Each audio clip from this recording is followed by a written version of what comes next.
За уншигчдаа энэ өдрийн мэндийг хүргэе. Та бүхэнд Монгол бахархлын өдрийн мэндийг бас давхар хүргэж байна. За тэгээд энэ өдөр монголчуудын хувьд бас нэг эрхэм хүмүүний юм гайхалтай тохиол бүрдсэн ийм өдөр байгаа. Энэ юу вэ гэхээр Монгол түмний сод хөвгүүн одоо соён гээрүүлэгч бэлгүү номч Бямбын Эрдэнэчингүү одоо мэндэлсэн ийм өдөр. Тэгээ энэ хүний тухай одоо бид бүхэн энэ соёлын бүтээлд сарын хүрээнд бас бүтэн саржингаа бас ярьж одоо Монгол орнд дээр байгаа соёл урлагийн байгууллагууд энэ хүний одоо үйл амьдралыг сурталчилан таниулах ийм ажлыг бол хийж байна. Тэгээ бид нэр өнөөдөр Монгол улсын үндэсний номын сангийн 3 давхар буюу одоо их хүншлэгийн танхимаас мэдчилж байгаа юм. Тэгээ энэ танхим өөрөө Эрдэнэчингүүтэй бас салшгүй холбоотой ийм танхим. Тэгээ энэ танхимын түүх үүхийг бас учир зохицолгоо ярихын өмнө бид бүхэн бас нэг тийм учир холбогдол мөн одоо Судручгийн хүрээлэнгийн түүх мөн Судручгийн хүрээлэнгийн номын сангийн түүхийг бас иргэн сөхөх ийм хэрэгцээ шаардлага гарч байгаамаа. Тэгэхээр Бямбын Эрдэнэчингүү 1927 онд зөвлөлт холбоот улсын дорн дахны их сургуулийг төгсөж ирмэгц одоо Судручгийн хүрээлэнгийн өтгөс за Эрдэнэтэн одоо буурлууд хүлээн авч уулзаад одоо Монгол хүний заншлаар за тэг сайхан сүйтэй цайгаа өргөн бариад за чи юу сурж ирв? Ямар юм одоо мэдв? Хинээр юу заалгав гэдгийг сайхан асуугаад за тэгээ сайхан ярилцсны дараагаар за энэ хүүгээр цөмөөрөө юу хийлгүүл зохистой юм бэ?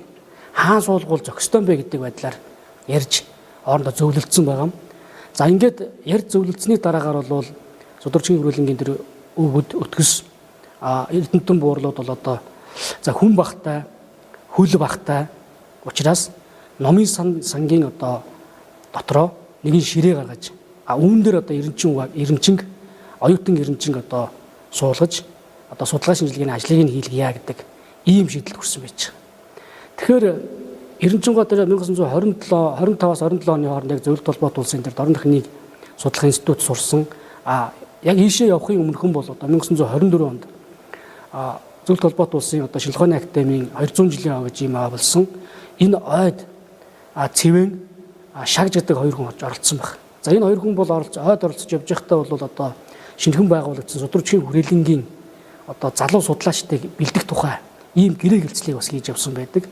Тэгээ энэ дунд яригдж байгаа шагж гоо бол бас их сонин түүхтэй хүн. Энэ хүн бол одоо яг Судручгийн хүрээлэнгийн номын сангийн судар сангийн хадгалагч буюу одоогоор бол номын сан гэдэг албан тушаалыг хашиж исэн ийм хүн. Тэгээ ийм хүний бас шав болж Бямбын Эрдэнэчингүү бол ирж исэн байгаа юм. За тэгээд Бямбын Эрдэнэчингүүд одоо яг тэр Судручгийн хүрээлэнгийн номын сан дотор ширээ засч өгөөд ажлынхаа гараг эхэлсэн байж байгаа. Тэгэхээр өнөөдөр тэр хүний одоо ажилласан салбар хийсэн бүтээсэн зүйл нь маш өргөн цар хүрээ маш олон салбарын асуудал бол яригддаг. Тэгээ өнөөдөр бид нэгэнт одоо номын сан дотроос ярьж байгаа учраас энэ хүний үйл хэрэг бас үйл хэргийн нэг хэсэг нь номын сантай салшгүй холбоотой байж гэдгийг бол одоо ярьж цаашаа явах юм багмаа. За тэгээд Судручгийн хүрээлэнд орж ирсний дараагаар за тэр номын санд өөрийнх нь ажлын байр бий болсонтой холбоотойгоор за тийм Судручгийн хүрээлэнд одоо ажиллаж байсан өтгөс буурлууд за Жамингой, Цэвэнгой, Баточиргой, Сутаа уулын Мишиггой те эдгээр хүмүүс одоо номын сан дээр орж иж ном залхахтаа, ном үзэхдээ Эрдэнэчингүүг дуудаж за энэ давир дээр ийм ном байдгийг шүү. Энэ ном ингэж бичигдсэн түүхтэй. Энэ номуудыг тэндээс олж ирсэн. Энэ номыг одоо ийм учир зохицолгоотой гэдгийг нь бол хэлж өгдөг. За нэг ном татаж авчираад одоо тавир дээрс нэг ном татаж авчирангуудаа үзээ түүнийг хэдэн цагаар чамааг бас ярьж өгдөг, тайлбарладаг ийм байсан байж байгаа. За ингэснээр одоо Эрдэнэчингүү өөрийнх нь дурсамжид бол одоо би энэ хүмүүсийн намайг одоо тэгж дэмжиж тусалж одоо надад тэг зааварсны ачаар одоо би бас эрдэм шинжилгээ судалгааны бас нэлээд дуртай болсон юм аа. Тэр хүмүүсийн намайг хүлээж авсан тэр хилдэг тэр Монгол хүний тэр одоо уужуу ухаантай тэр одоо хандлага нь одоо миний эрдэм шинжилгээний судалгааны ажилд бас ихээхэн дур сонирхолтой болгож өгсөн юм аа гэдэг ийм зүйлийг бол ярьсан байж байгаа.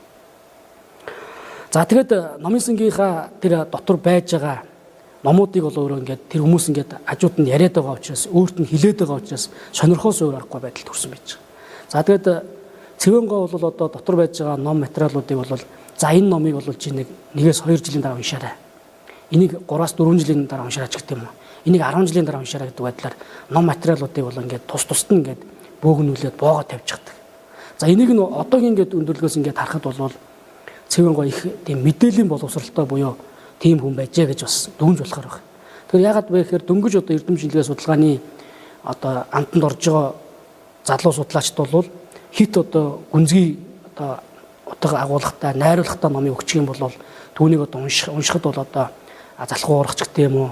Ийм байдлаар одоо эрдэм шинжилгээ судалгааны ажлаас одоо тийм амархан няцах ийм магадaltaй учраас одоо тэдгээр зүйлүүдийг одоо яг 5 10 гэдэг ч юм уу те ийм жилийн дараагаар нээж уншаарай гэдэг ийм даалгаврыг захиасыг бас өгж исэн байна.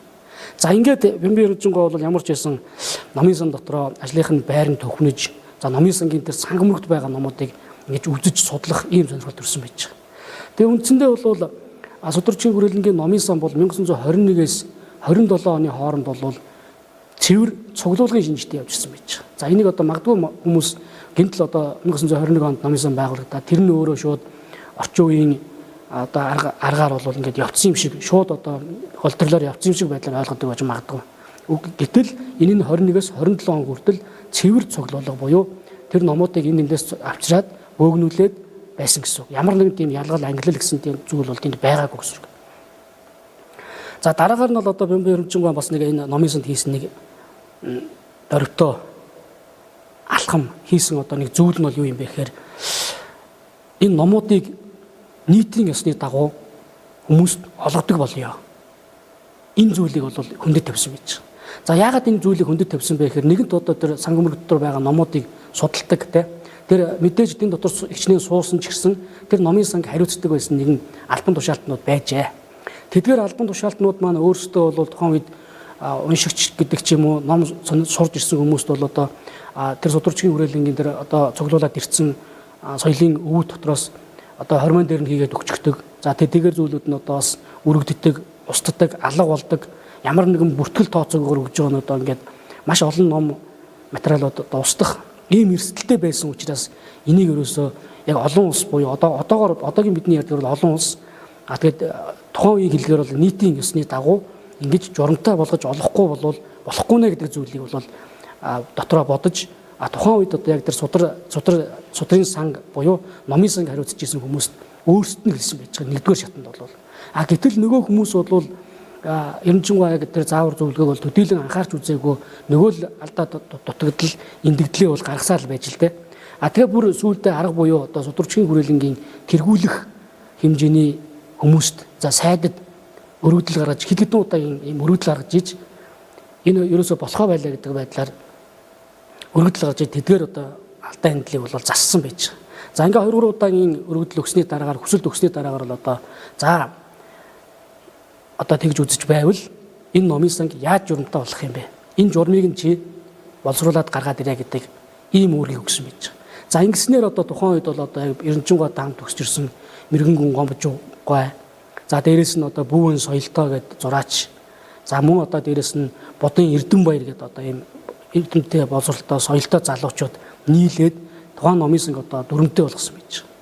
За ингээд дүрмтэй болгоодсны дараагаар бол одоо тэр номын сангийн номуудыг тэр Азийн тасаг, Европын тасаг гэдэг байдлаар одоо хоёр хувааж ирсэн байж байгаа. За одоо тэр маш ихээр цуглуулсан байгаа номуудроос хэрэгтэй юм ялгаж авах нь их төвөгтэй байсан учраас эхний ээлжинд ядаж Азийн тасаг, Европын тасаг гэдэг энэ хоёр хэсэгт бол хувааж авъя гэдэг ийм гол зорилгыг барьсан байж байгаа. За ингэснээр одоо номын сангийн номуудыг одоо тэр ангилах ийм ажиллагаа бол эхэлсэн гэж үзэж байна. Өнөөдөр Монгол улсын үндэсний номын санд өрн дахны сан хөмрөг, дорн дахны сан хөмрөг гэсэн ийм сан хөмрөгүүд байдаг. Энэ нь өөрөө бол одоо тэр 27 оноос ихтэй Азийн засаг, Европын засагаас бас ихтэй гэж үзэж болно. За ингээд бол үндсэндээ бол номын сан маань дүрм журамтай болж хүмүүст үйлчлэгээ үзүүлж эхэлсэн юм аа. За тэгээд тухайн үед бол одоо дөнгөж төгсөөд ирсэн байсан оюутанд түрүүнд бас ярьсан дээ. Дөнгөж төгсөөд ирсэн байгаа оюутнаар юу хийх вэ гэж энэ хүнээр юу хийх вэ гэдэг зүйлийг тухайн үеийн одоо тэр буурал өтгөс эрдэмтэн одоо мэрэгд бол хилцээд за эхний ээлжинд ганжуурын гарчиг хийлгийа гэж ийм үүргийг өгсөн байж байгаа. Ийм хилцсэн байж байгаа. За тэгээ Ганжуурын гарчгийг бол одоо үндсэндээ бол хийж эхлээд 1 жил гарангийн дараагаар бол дуусгасан байж байгаа. За ингээд 1 жил гарангийн дараагаар дуусгахт нь бол хийж эхлэхэд нь бол Жамингой, Цэвэнгой хэлсэн баг. За бид нар чамайг энэ гарчгийг бушуу түргэн хий гэж юусоо шахаж шаардахгүй. Чи өөрийнхөө хэлний тэр сан үгийн баялагийг сайн нэмэгдүүлээрэ нэгдүгээрт. Энэ нь өөрөө алс хожим нь чиний судлах, бичих, төөрөх зүйлд одоо маш их хөв нэмэр оруулах юм а гэдэг ийм зүйлийг хэлсэн байж байгаа. Мөн дээрээс нь чи эдгээр зүйлийн гарчгийг хийж явахдаа сонин сайхан юм таарах юм болвол бидэнд хэлээрээ. Тэгээд гэдэг зүйлийг бас хэлсэн байж байгаа. Одоо монголчууд бол мэдлэгтэй бас хүнтэй одоо таарахтаа бол сонин сайхан юу вэ гэж мэдлэгтэй. Тэгэхээр тэр сонин сайхан юм гэдэг нь өөрөө эренчингийн хувьд юу юм бэ? Энэ хүн юуг сонирхож байна? Энэ хүн цаашаага аль салбар руу илүү түлхүү мэрэгших гээд байгаа юм бэ гэдгийг бол тэр өвгүүд бол үндсэндээ бол судалж ирсэн байж байгаа. За ингээд Ганжуурын гарчгийг бол үндсэндээ 1 жил гарангийн дараагаар бол дуусгасан байдаг юм. Тэгээ энэ гарчгийг дуусгасны дараагаар бол одоо Жамингой бол хэлсэн баг. За хожим нь их хэрэгтэй юм гэжтэй хүмүн. Чи үүний дараагаараа Данжуурын Монгол шунхан Данжуурын гарчгийг хийгээрээ. Түүнийг хийхдээ хин хизээ хаана хэрхэн яаж орчуулсан бэ? Хэвлсэн бэ? Битсэн бэ гэдэг энэ зүйлүүдийг маш нарийн гаргаараа гэдэг ийм зүйлийг бол хэлсэн байж байгаа. За энэ хин хизээ хэрхэн яаж гэдэг энэ зүйл маань өнөөгийн бас номзууд дээр ч гэсэн бас яригддаг асуудал л да. Тэр энэ гарчиг гэдэг зүйл маань өнөөгийн бас номзуун бас номзуутай бол нэгэн бүл болдог ийм зүйл байж байгаа. Тэгэхээр энэ Ганжуур Данжуурын гарчгийг гиснээрээ Монголын бас орчин цагийн одоо номзуун ажлыг бас ажлын ихтлийг тавьжээ гэж үзэж болж байгаа. За тэгээ түрүүн дурдсан шагжгоо бол одоо 1920-од оны үед 10-ад оны үед бол одоо бас Батбачрын хамт яг Данжуурын гарчгийг бол одоо бас төвд Монгол хүчээр бичсэн байдаг нь бол бүртгэсэн байдаг нь бол одоо Монгол улсын үндэсний номын сангийн сангам мөрөгт бол хадгалагдаж байна. За ингээд Ганжуурынхаа гарчгийг хийгээд дууссан баг. За тэгээ 30-аад он гараад Ганжуур Данжуурынхаа гарчгийг хэвлэх гэтэл судар хүчгийн хүрээлэнгийнхэн феодлын зохиолыг одоо орчуулан хэвлэх гэж байна гэдэг ийм цууг тараад бүр Монгол улсын одоо тухайн засгийн газраас одоо энийгээ болоо гэдэг байдлаар одоо тэрхүү ажлыг нь таслан зогсоосон байж байгаа. За тэгээд цаг өөрөө хүүтэрч Цэвэнгой одоо хилмигдэж нутаг заагдаж явсан байгаа. За түүнийг дагаад одоо яг Цэвэнгой одоо гараар орсон шавнарч гэсэн хилмигдэлд өртсөн. За ингэснээр одоо энэ хүмүүсийн Ганжуур Данжуурын гарчгийг ажил бол үндсэндээ тасалдсан байж байгаа. За тэгээд 1990 бол өөрөө бас хэцүү нэртэй газарт орж бас хэдэн жил бол зовлон үзэж гарч ирсэн. За 1940-од он гарсны дараа бол одоо бас тэр Ганжуур Данжуурынхаа гарчгийг хийх тухай эргэж нэг одоо асуусан боловч одоо ер нь бол тэр нөөрөө бас төдийлөн байхгүй тийм тоомтой тодорхой хариулт бол сонсоогүй гэж байгаа. Гэтэл одоо Унгарт яг тэр Лаош Легити тэргүүтээ Эрдэнэтэд тэр Монгол Ганжуурын одоо бас нэг гарчгийг хийсэн нөөрөө дэлхийн Монгол судлалд одоо их үнэтэй өнөмрийг орууллаа гэдэг ийм зүйлийг бол одоо дэлхийн дахинд шуугж эхэлсэн байж байгаа. Гэтэл энэ хүү одоо тэр гайхалтай зүйлийг нь 1920-од оны сүүлээр одоо дөнгөж нэг сургууль төгсөж ирсэн оюутан аль хэзээ хийцэн байсан байх нь байна. За тэгээд шоронгоос гарч ирснийхаа дараагаар судрагчийн хүрээлэнгийн тэр санг мөрөгт байгаа ном хэвлэлийг олон нийтэд түгээх, таниулах, сурталчлах энэ ажлыг бол маш эрчимтэй хийсэн байх. За тэгээд Эренчингойг яг тэр хэцүү нэртэй газарт байхад нь бол одоо цагтаа тухайн одоо тэр дотоод яамнаас хүмүүс ирж номын сангаас ном авдаг байсан баг.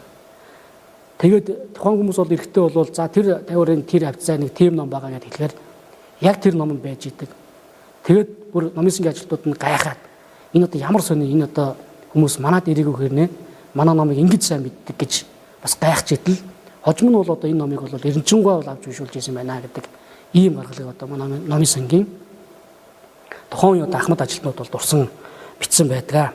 За тэгээд тэр шоронгоос гарч ирсний дараагаар судрагчийн хүрээлэнгийнхаа тэр номын сангийн номуудыг ашиглах гэсэн боловч за тэгээ бас хүмүүст ингээд сурталчлан таниулах гэсэн боловч түүнийг бас өөрөө орж үзэх эрх нь хязгаарлагдмал болсон. За яагаад гэвэл одоо тэр 30-аад оны үед одоо тэр ардын дайсан ч гэдэг юм уу, ард одоо улсыг одоо хохироосон гэдэг ч юм уу, ийм утгаар нь бол ер нь бол аливаа эрхийг нь бас хязгаарласан байж байгаа. За ингээд эхлэнгүүд нь яг тухайн үед одоо номын санд ажиллаж ирсэн Даваагийн Жаданбаа, Лувсангийн Жамбаа, за тэгээд Цэвгийн Дорж, Мишиг дэргүүтээ одоо энэ хүмүүст одоо хандаж ийм номзун бүртгэлүүдийг хийлгэж гисэн байж байгаа. За жишээлх юм бол одоо тэр Монгол номын гар хүчмэл номын гарчигч гэдэг юм уу, за Дармал номын гарчигч гэдэг юм уу, за Богданы одоо номын сангаас авчирсан номын бүртгэлч гэдэг юм уу те. За Монгол одоо тэр Ангаах ухааны номын бүртгэлч гэдэг юм уу. Гэх мэтлэнгээр ийм олон янзын номзун бүртгэлүүдийг хийлгэж гисэн байж байгаа. Тэгээд ер нь ингээд Эрдэнэчингой энэ үйл амьдралыг ингээд эргээл ингээд харж яхад номзуудлаас ингээд харж яхад өнөөдөр 2020 оны хавцаа бид нар яг үндэсний номзуу гэдэг зүйлийг Монголд бас нэг утгшуулах гэж бас тодорхой хэмжээний зорилттой ажиллаж байна. Тэгээ энийг ингээд харж яхад бол яг 100 шахам жилийн өмнө Эрдэнэчингой яг л энэ зовлон бас туулж ижтэй энэ номзуу гэдэг ойлголтыг бол хүмүүст өгөхийн тулд маш их зүйлийг үзсэн байна гэдэг ийм дүр зураг харагдчих. За тэгээд хөдөө орон нутагт одоо ингээд томилтоор бас явдаг одоо хээрийн судалгаагаар ингээд явж байхад бол одоо бас хүрээнүүдийн баруудыг зөвлөх, барын гарчгийг зөвлөх ийм ажлуудыг бол нэлээд оривтойгоор хийж эхэлсэн байж байгаа. За ингээд очиод нөгөө сүм биедүүдээс барын гарчиг авах гэх тэгэхээр бол одоо барын гарчгаа өгдөг, тийм төвөгтэй, хүндрэлтэй, бэрхшээлтэй зүйлүүд бол нэлээд тохиолдож байсныг бол одоо бичиж тэмдэглэсэн байдаг.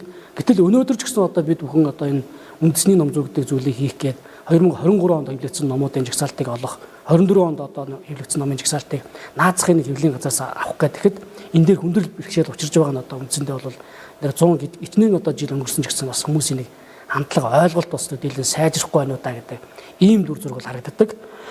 За тэгээ Эрдэнэчингойтай холбоотойгоор бас их сайхан дурсамжууд бас их байд юм а. Тэгээд энэ дундаас одоо би Кондратива гэдэг эхнэр Кондратива гэдэг за нөхөр нь бол одоо яг Судрагчийн хүрээлэнгийн газар зүүн зургийн мэргэжилтэй юм хүн байсан. За энэ хүний нэг өдөртмийн тэмдэглэл дээр нь байж байгаа. Өдөртмийн ажлын дэвтэр дээр нь тэн дээр юу гэж байдаг вэ гэхээр өнөөдөр тэнгэр цэв цэлмэг хүмүүс орж ирэх нь ховор хаяа Нино Пауловна Шастин авсан номоо буцааж өгөөд шинээр ном авахар ирэхдээ хол ойрын хов мэдээ дуулгана. Будда бурхны хөргөөс бууж ирүү гэлтэй сайхан эренчин ирж дорн дахны хэсгийн номуудыг бүртгэх цаашлаад хэрхэх талаар зөвлөж ярилцсана гэж ингэж бичиж үлдээсэн байж байгаа өөрийнхөө тэмдэглэл дээр. За ингээд үзгээр бол Эрдэнэчингойн дүр төрхийн талаар одоо бичиж тэмдэглэсэн гайхалтай тийм сэтгэл хөдлөм ийм түүхүүд бол байдаг. За тэрдэндээ одоо энэ дээр дурдсан байгаа энэ Кондративийн дурсамж бол яг номын сангийн ажлыг цэвэр бас хийлцэж байсан шүү гэдгийг одоо баталгууц ийм зүйл байж байгаа. Нэгдүгээр энэ дээр бол номын сангийн дээр гарчгийг хийхээс гадна тэр номуудыг каталогжуулах, картжуулах энэ ажлыг хийж ижээ гэдгийг одоо баримт нотлох нь болж өгдөг. За үүний дараагаар яг номын сангийн дээр цагч бас жоохон 50 болж за бас нөгөө цагаатгсан ийм бичиг сачиг олдож номын сангийн санга мөргийг одоо илүү олон нийтэд түгээн дэлгэрүүлэх, судлах ийм хэрэгцээ шаардлага бол тулгарсан байж байгаа. За энэ үед бол одоо ганжуурыг микропишээр хуулж, за гадаад дотоодын эрдэмжлэгийн байгууллагуудад хөргүүлэх, түүнийг судлуулах ийм ажлуудаар нэлээд идэвхийлэн ажилласан байдаг. За мөн дээрээс нь одоо алтан товчийг ч гэсэн одоо микропишээр буулгах чиглэлээр одоо бас нэлээд ажиллаж байсан ийм түүхүүд, баримтууд бол байдаг юм. Тэгээ ер нь 1927 онд төгсөөд ирснийхэн дараагаар бол одоо Цэвэнгой хэлсэн байдаг. За одоо энэ Азийн засагт, энэ Европын засагт шинээр ном авах гэж байвал энэ эренчинд үзүүлээд эренчингээр дамжуулж номын захиалгыг бас хийж байгаарай гэдэг ийм зүйлийг хэлж байсан байгаа. Тэгэхээр энэ өөрөө номын сангийн бүрдүүлэлтийг дотооддоо төдийгүй гадаад улс орнд бас орнуудтай хамтарч хийж ижээ гэдэг нэг ийм зүйлийн баталгаа болж өгч байгаа.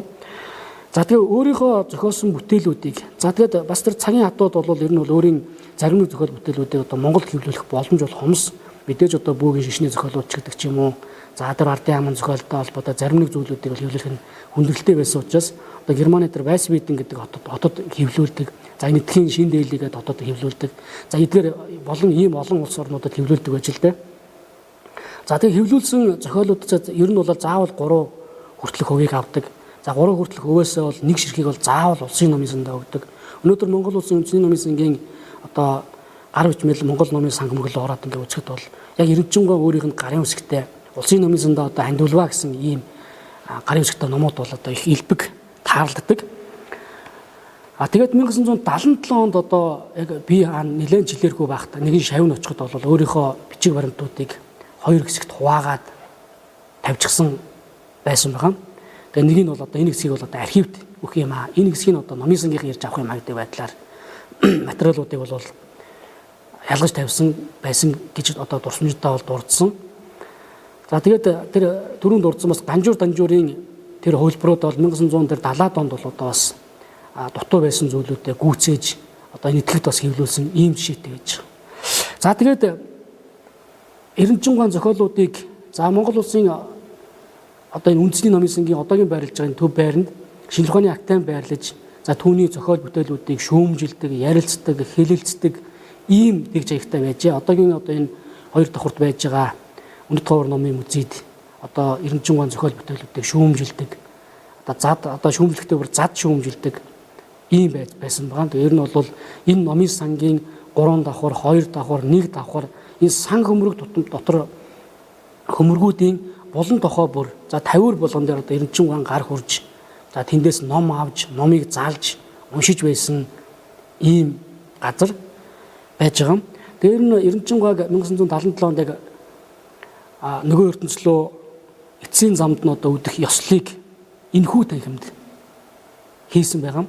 Энэхүү танхимаас одоо Эрдэнэчингуй би нөгөө ертөнцлөө залсан боловч энэ хүний бие цогцсон одоо газар шорондоо шингэсэн боловч өөрийнх нь дүр төрхөн номын сангийнхаа үүдэн дээр ингээд залаатаа хിവэр мөнхөрсөн. Өнөөдөр манад орж иж байгаа бас уншигч нар бас хэлдэг л дээр нь одоо ингээд ороод тэгэхээр үнэхээр сайхан байна.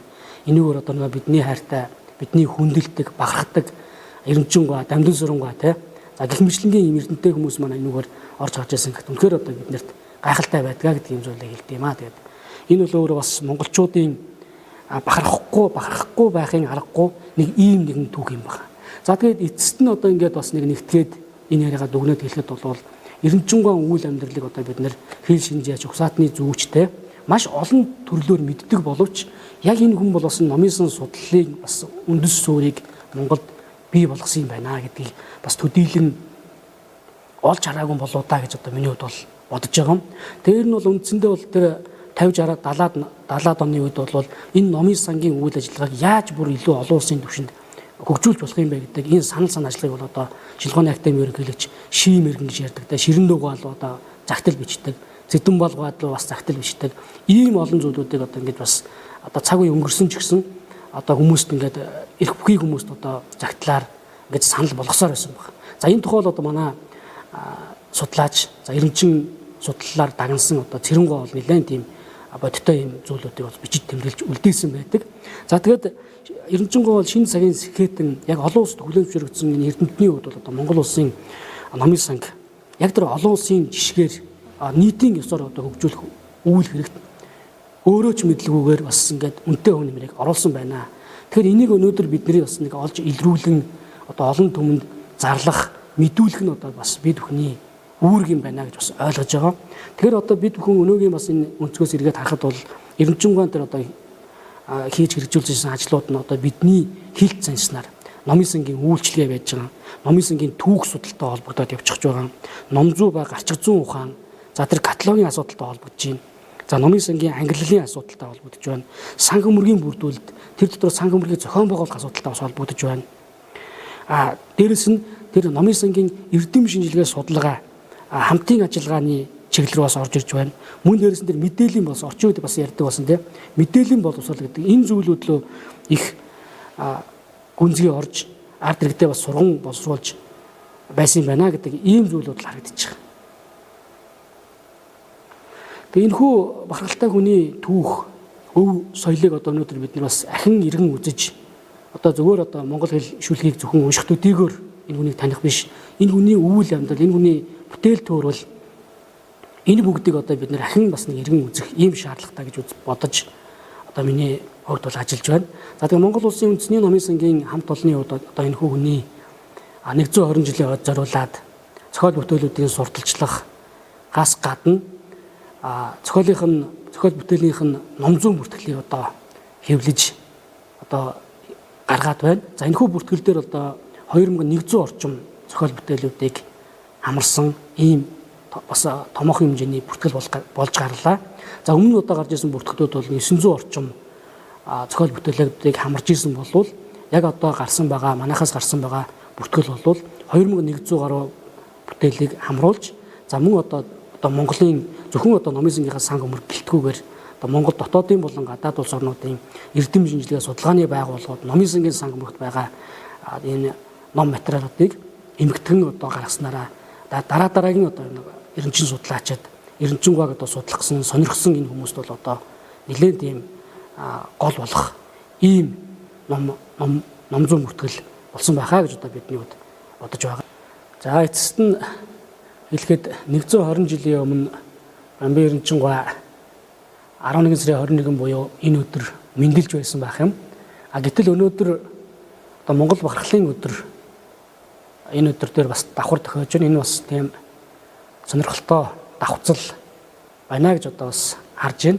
Би та бүхэнд Монгол бахархлын өдрийн баярын мэндийг дэвшүүлж байна.